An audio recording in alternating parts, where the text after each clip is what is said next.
Can the government really claim to have an impressive record in pushing the reform agenda? Better yet, were the two principals giving Kofi Annan an accurate picture of the progress made in reforms? On the face of it, a grading for reforms in the works is a bit suspect, if only by the fact that they are incomplete. Hence, the scorecard that talked about an ongoing constitution review process, the Truth, Justice and Reconciliation Commission, the Interim Independent Electoral Commission, the Interim Independent Boundaries Review Commission, the Task Force on Police Reforms, the Task Force on Judicial Reforms, ongoing land reforms, youth unemployment and post-election violence. Well, that scorecard on which the government did some self-grading and gave an overall grade of impressive is viewed as, at best, average. I think they are average. Their performance is average.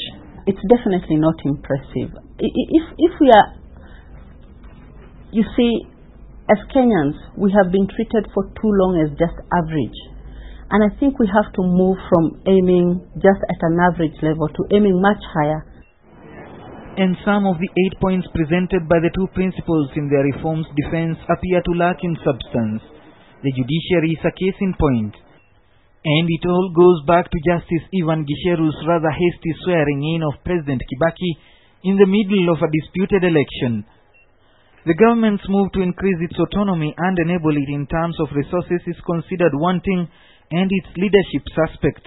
Civil society members believe by the mere fact of lacking credibility and his poor show of leadership, Gisheru has earned his exit card. That is first and foremost before other reforms start taking place.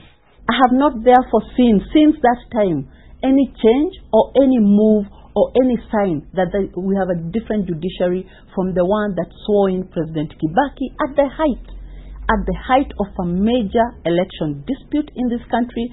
In my view, a lot of Kenyans and I and other people have expressed the view that it is time for the Chief Justice to reconsider whether or not he is the right person to drive this reform process. And the other big issue that the government has registered failure on is the handling of post-election violence suspects. Having turned towards the International Criminal Court, the government has simply announced its incompetence to mete out justice. We are incapable of dealing with those who bear the greatest responsibility. But even worse is the fact that we really don't know what is going to happen with the middle level and the lower level perpetrators. And in a country where everything is pegged to commissions and task forces whose findings rarely, if ever, become public, it is not difficult to see why most find it hard to take the government at its word. It's almost always an empty word. If we can take the most vulnerable right now as the IDPs in this country, they are the most vulnerable citizens we have. If we can use that as a measure, then the government is doing very, very poorly. Many grudgingly accept the government is trying to do something, but an even greater number have the opinion it is merely going through the motions. Muraya Kariuki, KTN Prime.